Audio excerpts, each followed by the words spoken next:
Ya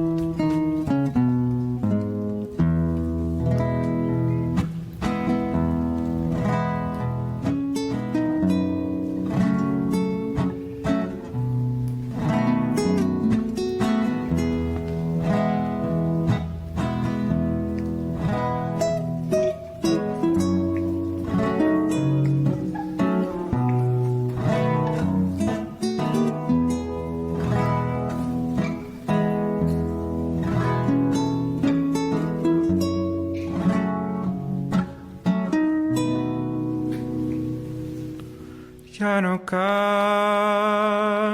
las coplas,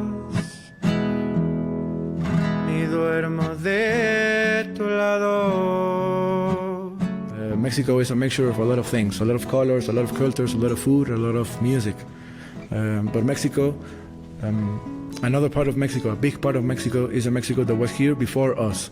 Those people are nuestras madres, nuestros padres, nuestras abuelas y nuestros abuelos, nuestros ancestors, our ancestors. So that's why it was really important for me to record this session here. And I miss you sometimes,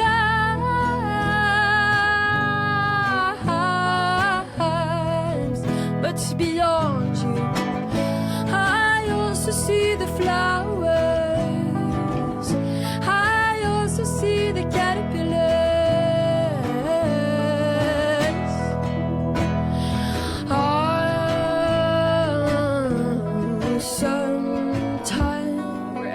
Is alive, and thank you so much for being here in this beautiful place of Zacatitos in San Jose del Cabo, amongst the mountains, which is my favorite thing ever.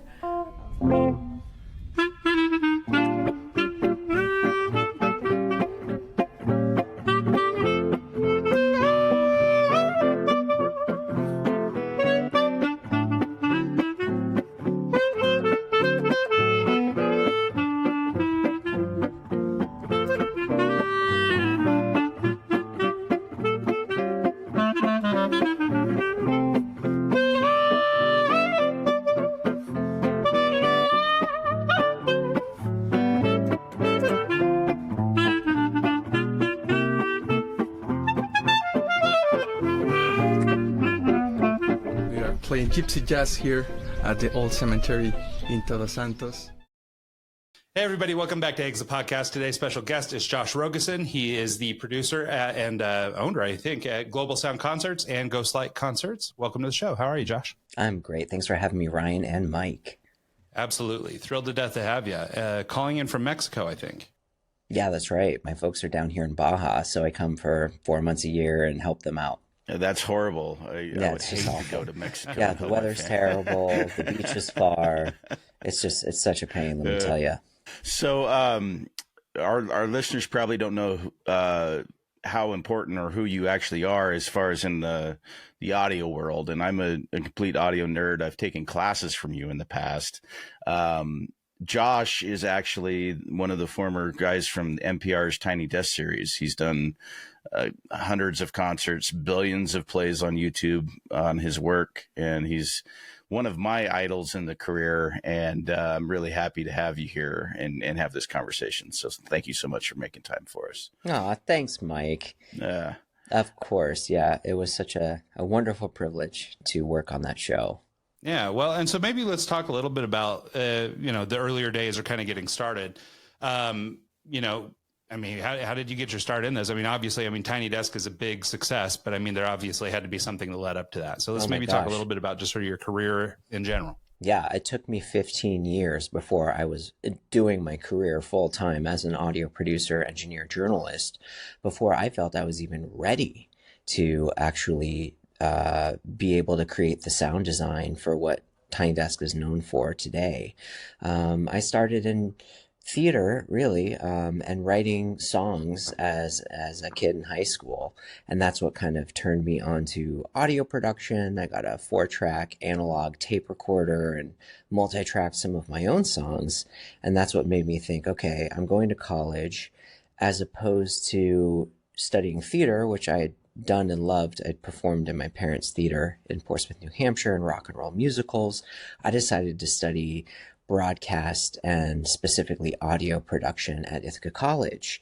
And when I graduated, I was sort of at this crossroads. Do I want to be an actor, or do I want to pursue this thing that I studied in school and that I also love? And I think I was a little bit cautious about entering the world of being a performer because it's so competitive and because it's like winning the lottery to be successful at that. I took what I consider to be a much safer path, and it's still extremely competitive and challenging to be a successful audio producer and engineer.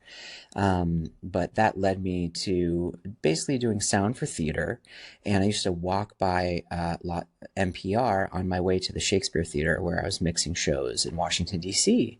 And I used to listen to NPR on my way to college, and I decided to go in there. I said, I don't have the 5 years experience that broadcast recording technician requires, but I've been mixing shows for theater, and theater is just like, radio, except you can see the audience, and they needed extra hands on deck. They had 50 engineers at the time at NPR in Washington, D.C. I think it's down to about 20 these days. And I was basically summer relief. I started freelancing, and that's when I started realizing, oh my gosh, there's incredible opportunities doing broadcast audio engineering, specifically for public radio, because they were doing collaborations with National Geographic where I could actually travel the entire world telling people's stories through the medium that I have fallen in love with, sound. And so I did a lot of broadcast engineering, talking head radio stuff, All Things Considered, Morning Edition, Weekend Edition, all those big public radio shows. And then I gallivanted across the world with National Geographic, co-produced with National Public Radio. I got to go to Greece leading up to the 2004 Olympics. Did a story about ancient athletics. We did a story in the Mekong River in Phnom Penh, Cambodia, about the giant freshwater catfish that lives there. And another story that I loved working on was voodoo rituals and festivals in Togo and Benin, West Africa. So it was a really wonderful experience that I had not planned on at all. It just happened to sort of work out that I ventured into this world of public broadcasting and storytelling through sound. And then, I left NPR. I went to Marketplace, which is another public radio show about the economy, produced out of Los Angeles by American Public Media. Then I took a job at WNYC's Studio 360, which is a show about arts and culture, which no longer exists. I took a job back at NPR producing a quiz show called Ask Me Another, and helped sound design and create the sonic identity of that. And then my very dear friend, Kevin Waite, and my predecessor and my mentor, he had kicked Tiny Desk and NPR Music's audio prowess off. And he basically said, look, we've known each other for 15 years. We started at NPR together, and the only guy I can think of to do Tiny Desk besides me is you. What do you think about applying for the job? I'm going to leave. And he had been inviting me to South by Southwest, and we went to the Newport Folk Festival, and he really kind of taught me his ways of, he's the one who came up with, let's record all these musicians with a stereo shotgun mic. And then I kind of just took it from there and added a bunch of channels and supplemented what he had come up with, kind of like, let's get a band recording around one stereo shotgun mic. And I sort of augmented that to create the sound that we now know as the Tiny Desk concerts. So I did it for 10 years, and I'm now ready for my next chapter, creating 2 new shows, Global Sound Concerts and Ghostlight Concerts, and basically traveling the world, learning about people and places through music. So if Anthony Bourdain, had a music show, this would be it. I love it. That's so awesome. And being able to pull on the knowledge that you gained from doing the Tiny Desk and travel around the world and find these unique musicians. I've heard some of the recordings that you've done, and they're phenomenal. They're just really well produced, and they sound amazing for being done out in the in the open. Yeah, it's funny because just the notion of that global travel, I think, is so attractive to me. Like I really think that, you know, this concept is very cool. And I mean, you know, I don't get to travel National Geographic style, but in the bits I've traveled, you know, I spend a lot of time in Spain. I spent some time in Amsterdam and places like this. And that's like my favorite thing to do, is start scooping up the different bands and the different kinds of, you know, music and stuff from the area. And so I find that notion, you know, something that I just love. I think that's great. I mean, you don't know this about us, but like, I mean, I'm, you know, big music guy. We spent some time tour managing bands back in the olden days and stuff like that. Mike, professional DJ. Like, I mean, we're big music guys around here. And so this notion, or even just in my head, it's just pinging around this idea of traveling around the world and discovering music. I mean, what a cool way to learn about a culture or to learn about people, you know, is through, you know, the music they listen to. It's literally my dream job. I had to create it and give it to myself, but this is the beginning. And, you know, I just started a Patreon account today. You know, I have to figure out eventually sponsors and all that fun stuff that comes with making a business and making this thing sustainable. But for the first time, I'm not scared. You know, I had a full-time regular position in public broadcasting for 25 years. Now it's kind of like now or never. I could have stayed at Tiny Desk very happily for another 10 years, but I wouldn't have had fulfilled or scratched all the other itches that I have. And I really wanted to create something else. You know, Tiny Desk exists. It's incredibly successful. Everybody loves it. My fingerprints are all over that show. And I think now it's time to, you know, grab onto something else to get my fingerprints all over. Well, and it's cool too, just the notion of sort of, or I mean, like, you know, you mentioned being a journalist and spending time like that. Like, so your journalistic attitude, in addition to just sort of technical knowledge or ability in terms of capturing this music and you know, being competent from your experience in radio to give a proper interview and do these sorts of things. Like, I mean, it's just like all the pieces are falling into place for an idea like that to happen, right? I mean, we always talk about on this show the 10-year overnight success. I mean, you know, that's what this is. This is, you know, the idea that came together, but it's really a culmination of life's experiences. 100%. I would not have been ready to do the field recording stuff if I hadn't started in theater. Like, one trick that I learned in theater was, you know, clipping mics to foreheads so that your people always stay on mic no matter where they use your head. You see the little mic in the hairlines of the actors on stage.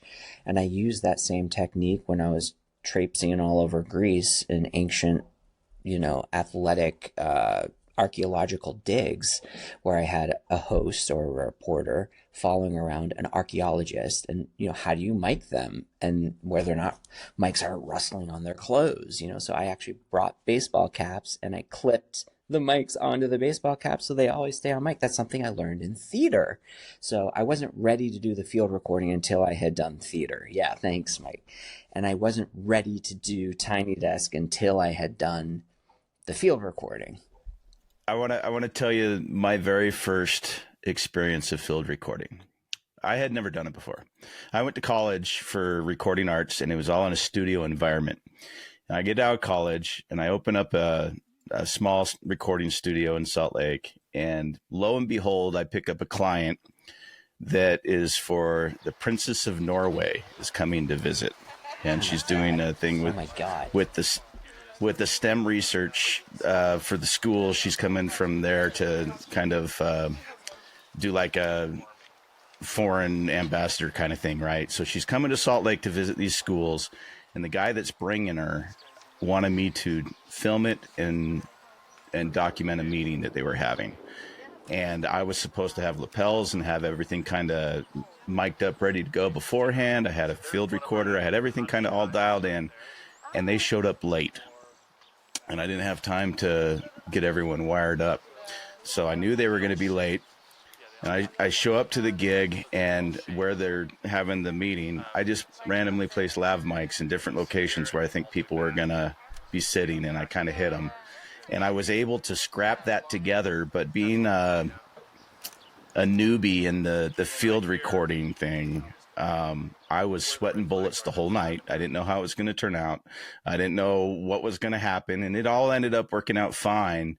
But lots of people don't even know that field recording is an option. lots of people don't even know that Foley work is an option, or that, they think audio engineer, they think they're going into a studio to multi-track record 20 channels. And the tech behind Foley and field recording is incredible. And I didn't realize what you could do and how you could capture sounds until I took your class. Now, we don't really go in the deep end on the tech stuff here, because it's not really what our show's about. But maybe could you spend, I don't know, a few minutes just talking about ambisonic recording and how you were able to mic the voodoo stuff in Africa? Absolutely. Yeah. So there's this, you may have heard, Apple Music is now releasing everything in Spatial. And it's like, what is Spatial? What does that mean? It basically means that you can kind of create a playback that's very realistic, even with headphones. You don't necessarily need, a home theater system to hear a more sort of enveloping sound. And it's, you always hear these buzzwords, Atmos and, Dolby Digital and all this stuff. But basically, I was recording what I would call quad sound, which is sort of the predecessor for me for Ambisonic. Quad sound entailed recording, basically, I had 4 tent poles and 4 omnidirectional microphones attached to the end of 4 tent poles. And I basically looked like a helicopter walking around, and I was able to record sound from 360 degrees in every direction.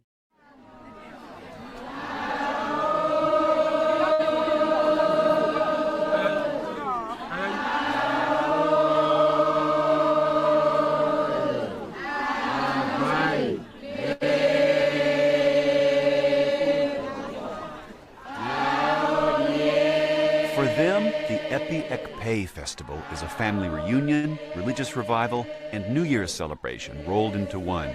The names of the chief deities, Mamakole, Atasakumo, and Atakapesu, are written on whitewashed temples shaded by men. And at the time, I was recording to 2 DAT recorders, because it was 2004 when I did that story. And then in post-production, I could sync up the 2 stereo recordings, and the only way I could actually play it back, and I was pretty impressed that I could do this then, in Pro Tools Free, which is an audio engineering software that most people use, most professionals use. At the time, they had a plugin from DTS, which is one of the surround sound decoding companies, to actually create a DTS audio experience that you would burn to a DVD. And if you take that DVD and put it in any home theater, you could actually hear back my recordings from West Africa, my quad sound recordings, I'm calling them, the 4 omnidirectional microphones, because I assigned them correctly in the Pro Tools software and mixed it out onto the DVD disc. I can take that DVD and play back surround sound recordings that I had made in West Africa, voodoo rituals and festivals, all kinds of drumming and music that I could play back in any home theater. And I thought that was super cool. Well, nowadays, you can actually encode this stuff for basically Apple's spatial audio codec. And that just means you code and you decode is called a codec. And that's sort of the playback like an MP3 or anything like that. Now they have spatial audio where you can play back this surround stuff. So I've now graduated 20 years later to, I'm actually using an Ambisonic mic from Soyuz to create this new project called Ghostlight Concerts. And that's all about recording musicians in a hall or a venue that you might be very, very far away from. But hey, what does the Sydney Opera House sound like with just a couple of musicians playing around one ambisonic mic at the correct distance so that you can really hear what that room sounds like and marry that with a video? You know, the ghost light is the light that they put out on stage after every performance so that, you know, the theater shall never remain dark. that's the sort of superstition. So I'm going to show you the Ambisonic mic that I'm actually recording with to make Ghostlight concerts. I'm speaking into one capsule out of the 4 right now. That's actually how you're hearing my voice. And I'm going to hold it up to the camera.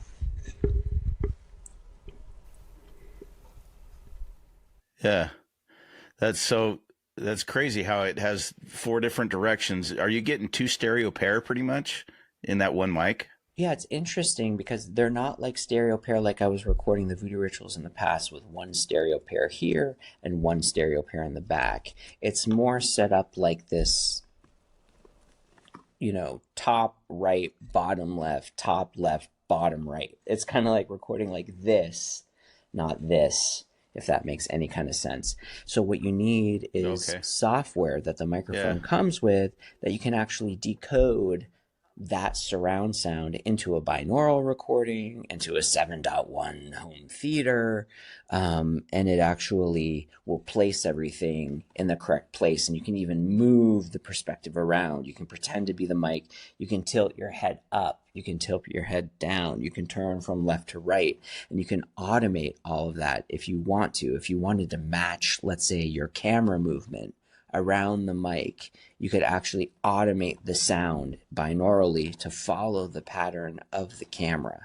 So that's kind of like what we're playing with these days in Ambisonic that really will place the listener in a room. And I've always lusted after, oh my gosh, what would it sound like? There's such very famous concert halls all over the world. Let's say the Concertgebouw in Amsterdam supposedly has the best acoustics for classical music in the world. Well, what would it be like to just create an Ambisonic recording with like a string quartet on stage? So you just hear that really pure, well-recorded sound in that room. And your history, you've worked with people like Yo-Yo Ma. Like you could probably text him and be like, "Hey, I'm going to be here. You want to," like people like that.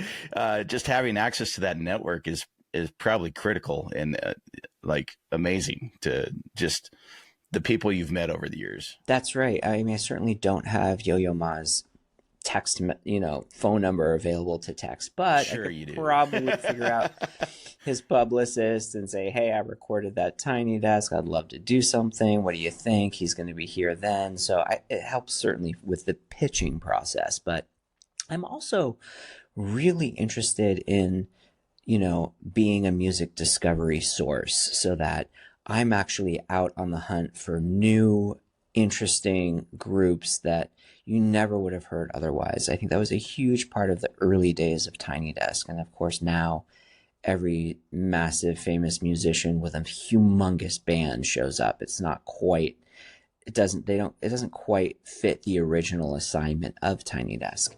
But I'm really interested in, being a music discovery show.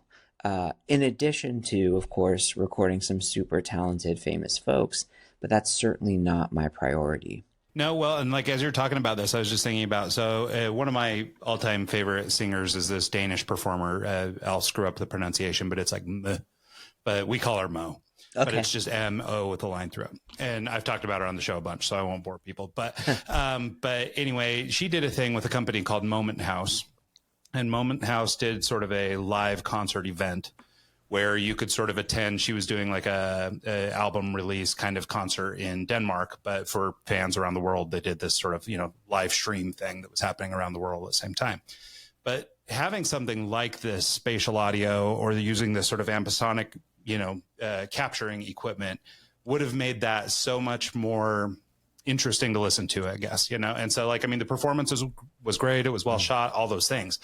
But like the one thing that happens, at least for me, as kind of a fan of live music and as a guy who spent a lot of time at a lot of concerts, for me, it's how you feel at the event, right? And so anything you can do to start bridging that gap between sort of being there and not being there, right? Mm-hmm. And so Tiny Desk did some iteration of this, which is, you're seeing the thing and it's this intimate performance and it's all this kind of thing, right? It tries to give you a little bit of that indication of being there. But now by way of technology like this, I feel like you're going to be able to start to create more impactful experiences where it's not just a YouTube video, but you're there. You know what I mean? Does that make sense? I mean, it's a little bit like theoretical or whatever, but this this notion of being able to make the performance even more powerful by virtue of you're picking up notes and sounds in the room and things like that you would normally miss in like a well-produced event, right? I mean, part of the most of these concert type experiences, they're trimming out the crowd, or they're filtering it down to just so you can hear the music and stuff.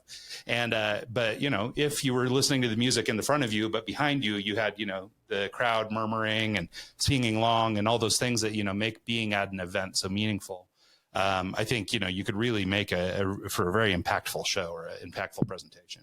I wish we had audio samples of your voodoo stuff in Africa that we could just play right now, because it quite literally is. There's kids and women playing over here, and there's drums over here, and there's a conversation over here, and you got people cooking dinner over here, and dogs and cats running by, and you literally hear it all, and it's all kind of going by you.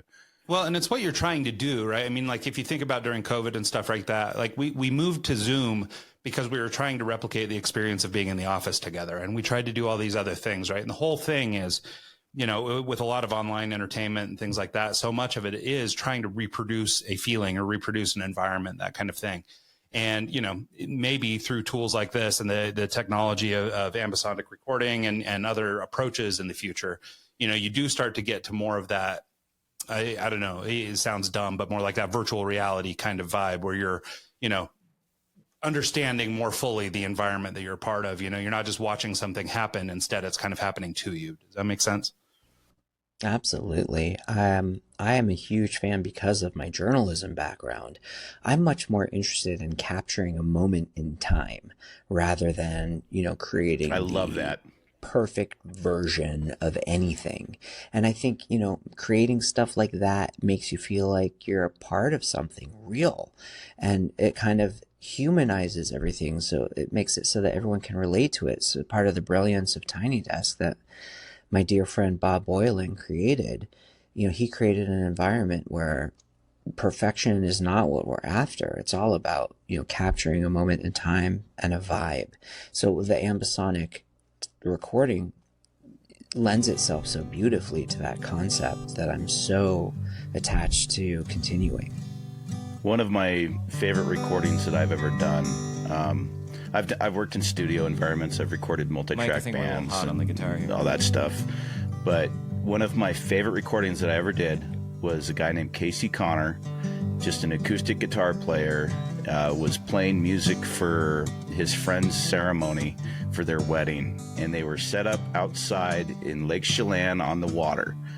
And I had a 57 on his guitar and I had a 58 on his vocals, but just those two mics, I picked up the lake ambience, the kids playing in the background, the boats going by, and just the birds singing, and he's playing at the same time, and just capturing that moment and being able to mix it down and give it to the bride and groom as a present. Like, here you go, here's your buddy playing for an hour beforehand. A, they loved it, and B, it's one of my favorite recordings, and it's literally just two mics. Yeah, I mean, because there's context. Those kind of moments are what I do it for. That you never feel the urge to go away. Never ever go away. Please stay. Well, there will be times I am afraid we'll lie within this bed we've made. Think forever is a very long time. Between now and then, of course, never forget, my heart is yours, just as it beats you are mine. Remember that I am yours and you are mine. You've done so many shows with the Tiny Desk stuff. It's the same kind of live experience, and you're working with so many different artists. Is there one that like stands above the rest to you as like one of your favorite projects you worked on in that series because of something like that? Yeah, that's interesting.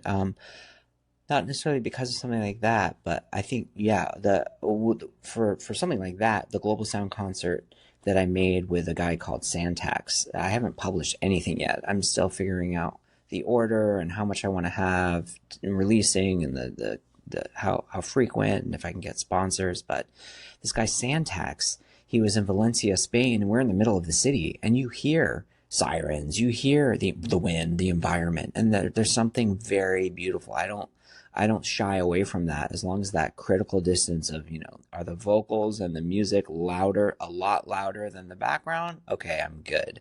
I'm not striving to record in a sterile environment. I'm like a fish out of water in a recording studio because I think it's so utterly boring for me. I have so much respect for it. There's so many incredible artists and technicians who make magic happen, but I'm much more interested in the capturing reality enhanced, something that is very realistic but sounds larger than life, and that's really what I'm after. Ya sé que nos conocimos ayer, que no eres de aquí, solo hablas inglés, but just call me, baby, just call me. Que ahora ya no duermo bien y no sé por qué, pero estoy obsessed, yeah. Just call me, baby, just call me. We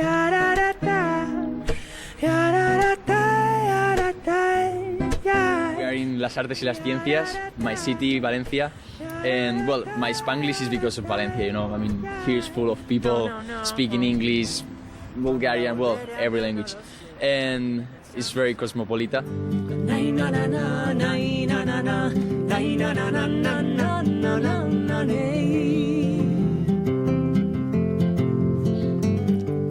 Plantas de amor y sanación, mi corazón entrego abiertamente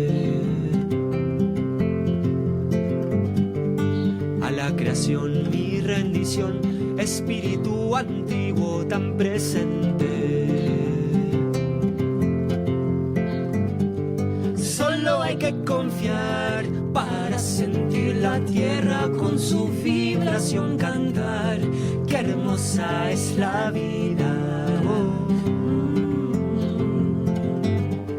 Our music is an expression of gratitude, bringing light to everything and expressing all the beauty that nature, that great spirit, Mother Earth.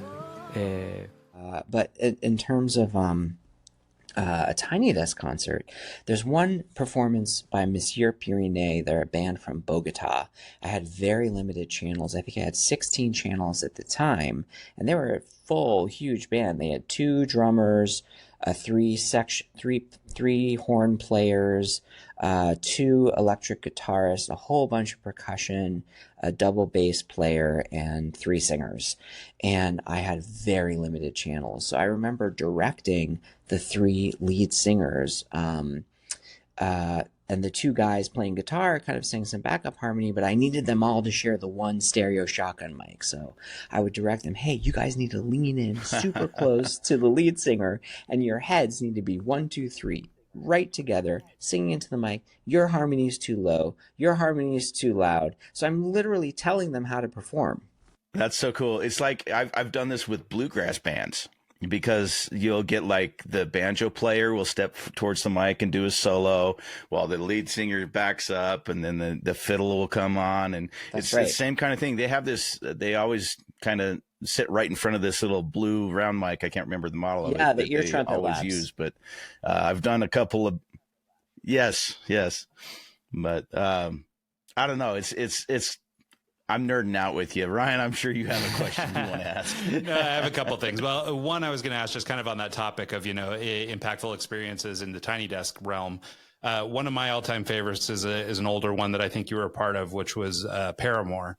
And I was just curious. So Mike and I were involved in a group that put on a Paramore concert in Pocatello, Idaho, 1,000,000 years ago.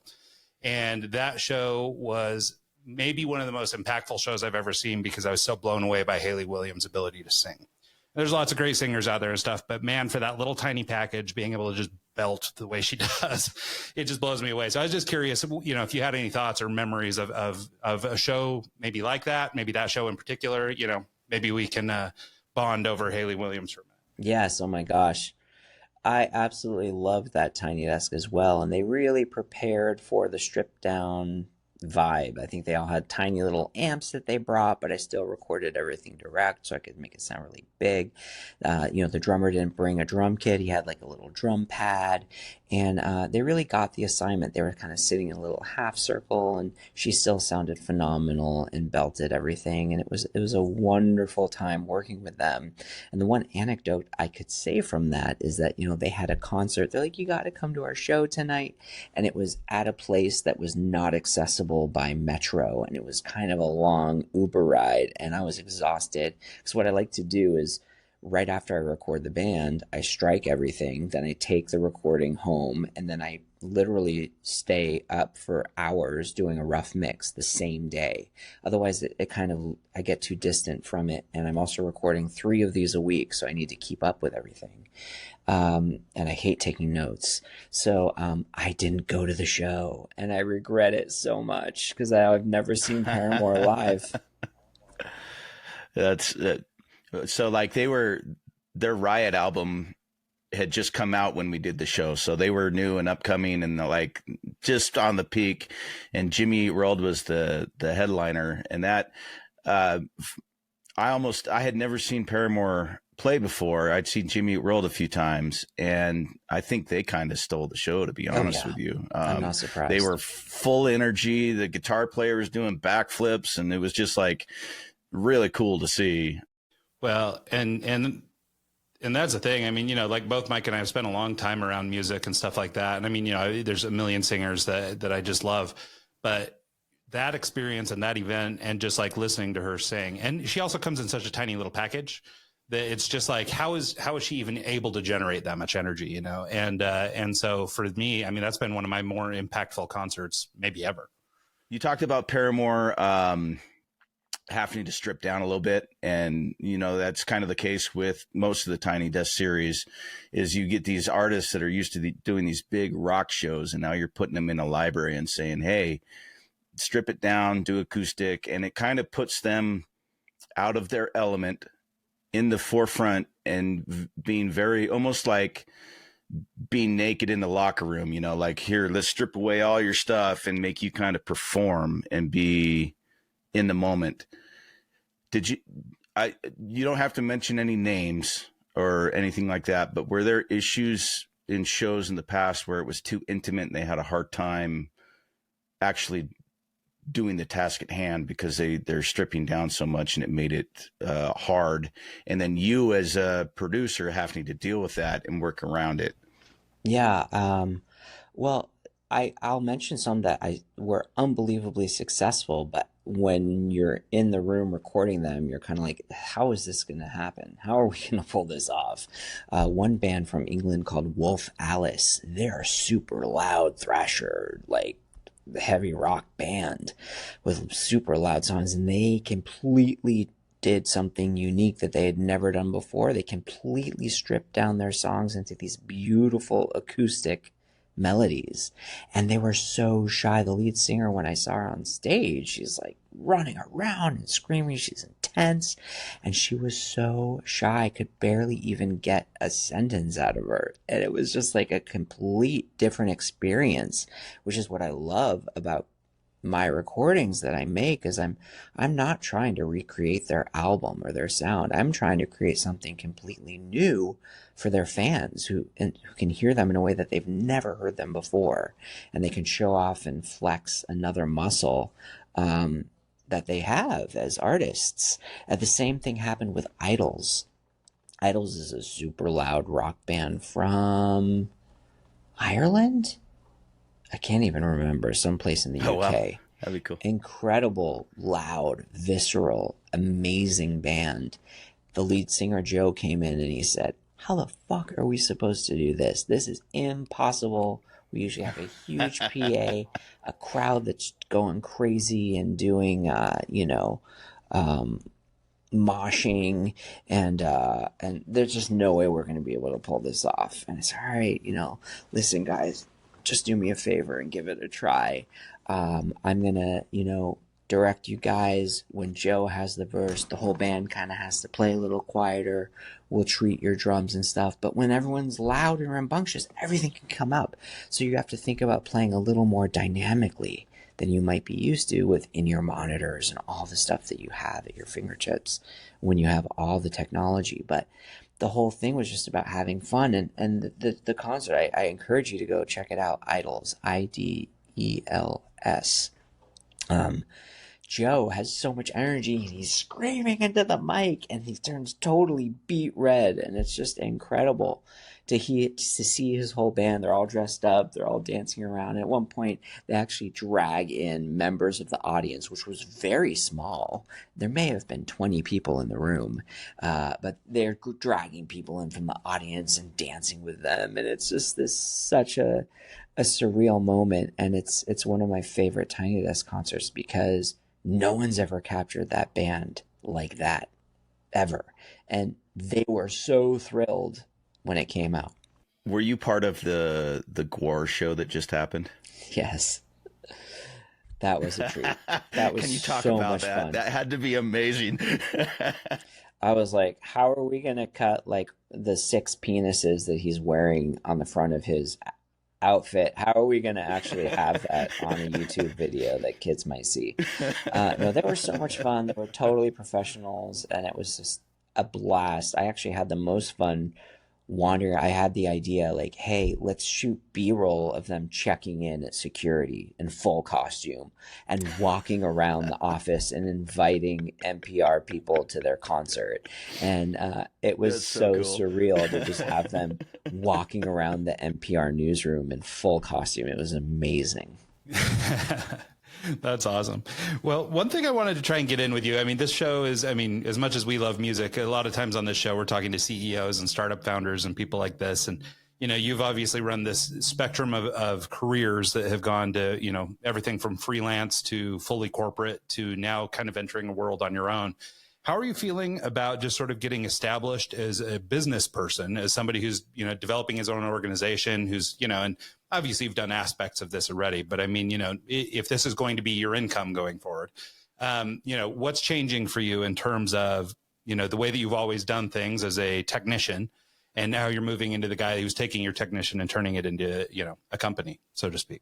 Yeah, it's unbelievably rewarding. I've never, you know, I've spent 25 years going from job to job. I was at NPR for 5 years, then I transferred to NPR West for 2 years, then I was at NPR New York for 3 years, then I got laid off in 2009 during the Great Recession.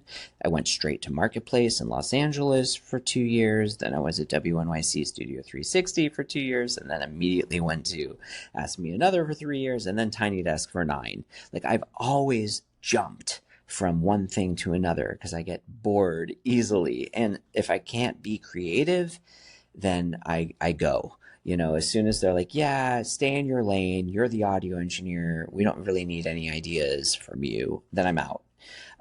So Tiny Desk definitely had me the longest because working with my colleague Bob Boylan, he's just an incredibly creative force.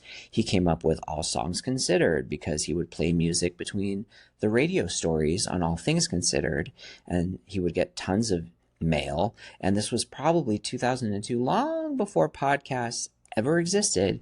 He created a music show for the internet, you know, a music show for your computer, which is really what podcasting is. And he was well ahead of his time. Yeah. And then he went on to create Tiny Desk concerts because he couldn't hear an artist at South by Southwest because it was during March Madness and everyone was cheering for the game. So Tiny Desk was created out of necessity. Now what I'm doing, wasn't it finally, yeah, with that show that you're that show that, sorry to interrupt, because that's an interesting show, and it's the start of the Tiny Desk series. Was they literally, like, he was bummed that he couldn't hear, and after the show he said, hey, let's go back to my office and we'll track it. And that's the birth of Tiny Desk, right? Literally, it was a joke. Stephen Thompson, who also works at NPR Music, he said as a joke to Laura Gibson, the artist, he said, well, it sounds like you're pretty good, but we couldn't hear a fucking thing because everyone was cheering from the March Madness game. And she said, he said, so as a joke, you know, why don't you come to DC the next time you're in DC? Why don't you come to our office and you can just play at Bob's desk?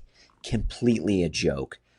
Then Laura Gibson called his bluff. She said, hey, I'm coming to DC. Get your desk ready. And they said, I guess we'll pull out a couple of cameras and record this. And that was the birth. It was literally a fluke. That's so cool. Becoming an entrepreneur for myself for the first time after going job to job to job, and finally, having the guts to say, you know what? I don't need to work for anyone else right now. I want to pursue something that's super important to me and to create something new. In addition to Tiny Desk, I want to make something that really resonates with people. And I love travel. I love talking to people as a journalist. So I thought, and I love music. So I thought, what could be better than global sound concerts, traveling the world, finding musicians where they're from to learn about that place, and Ghostlight concerts, finding venues and sticking unique musicians in them to hear what that place sounds like.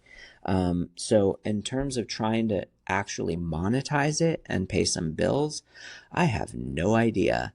I just started a Patreon account today. Feel like I'm finally ready to start a Patreon account. Will it work? Probably not, but it's something. I'm hoping that, all this outreach that I'm doing, I'm actually going to Chile, December, at the basically end of December into January. I'm spending the holidays with my girlfriend in Chile.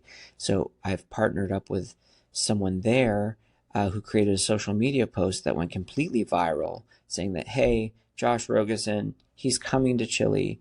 He needs to find talent for these 2 new shows he's producing. So enter this contest. So I had the idea to create a contest, and all of this buzz is happening in Chile now, where all these artists are being inspired to create these 1-minute, basically audition videos that I'll go through. I'm going to host a concert at a brewery in Chile that'll have the 3 finalists. There's going to be special beers. One's called Ghostlight. One's called Global Sound with a QR code on it that'll go to maybe my Patreon page. I don't know. And of course, we're going to get corporate sponsors and that kind of thing to have a live event. But eventually, I'm hoping I'll get some sponsors for the shows themselves on YouTube, and also perhaps a distributing deal, with any number of companies, whether it's Apple TV, Apple Music, Netflix. I mean, it's a video show too. The History Channel, the Travel Channel. I would love to team up with any of these folks who just want really interesting, compelling content. And it's all a huge leap of faith. And luckily, I've paid my dues. I've spent 25 years going from job to job to job, and it's kind of like a now or never. If I don't do it now, I never will. I could stay at the Tiny Desk for another 10 years, but what will that accomplish? More of the same for me. I want to make something new.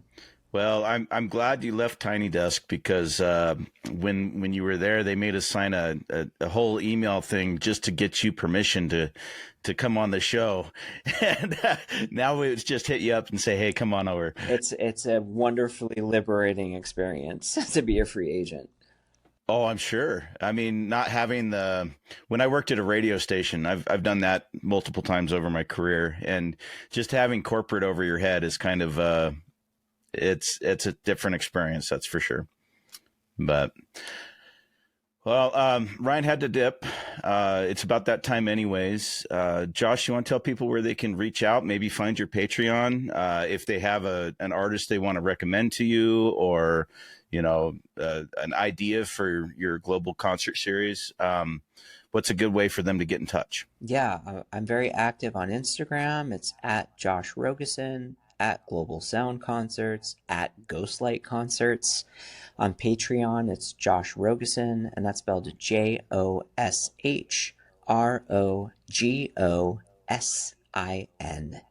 I'm also have a YouTube channel, which is /Global Sound Concerts, and all my content's going to be there. I have a Twitter handle at Josh Rogosin. So I'm out there. Please find me. And my DMs are open. This is an entire new experience, and it's sort of the possibilities are just endless. Love it. Well, thanks again for making time for us today, Josh. I could talk with you for another 2 hours probably and not get bored, but I think our listeners might. That's fair. Really appreciate it. And thanks to everyone that tuned in today and every week. And we'll catch you guys next week. Thanks, Mike. Thanks, Ryan.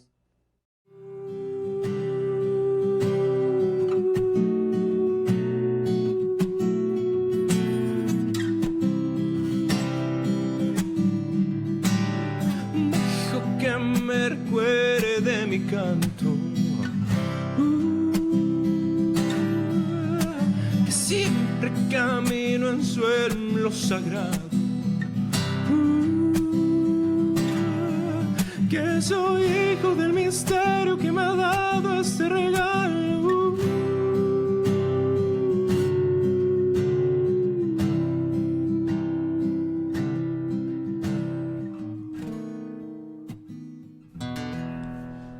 I love having this experience of performing my music for a yoga class, watching all these amazing bodies move. Thank you.